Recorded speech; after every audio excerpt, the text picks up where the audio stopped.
ஹாய்ங்க, உங்களுக்கு இந்த மாதிரி மிஷினில் உங்களுக்கு பாபின் வைண்டர் இல்லாமல் போயிடுச்சா? அப்போது வந்து நீங்கள் ஆல்ரெடி இந்த மாதிரி தான் யூஸ் பண்ணிகிட்ருப்பீங்க.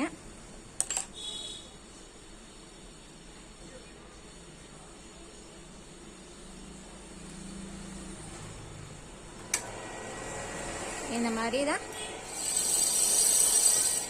பாபின் வைண்ட் பண்ணிட்டு இருக்கீங்க அப்படின்னம்னா, பாபின் வைண்டர் இல்லாமையே நீங்கள் ஈஸியாக இன்னொரு மெத்தட் யூஸ் பண்ணி எப்படி பாபின் வைண்ட் பண்ணுறதுங்கிறத பார்க்க போகிறோம்.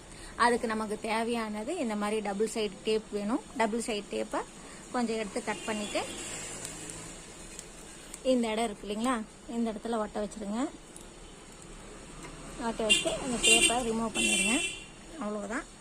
இப்போது நீங்கள் அந்த ஸ்க்ரூ டிரைவர் ஸ்பேன் எதுவும் தேவையே இல்லை.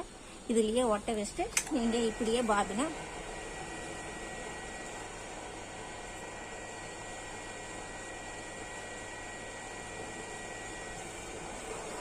நீங்கள் ஈஸியாக பாபினை வைண்ட் பண்ண முடியும்.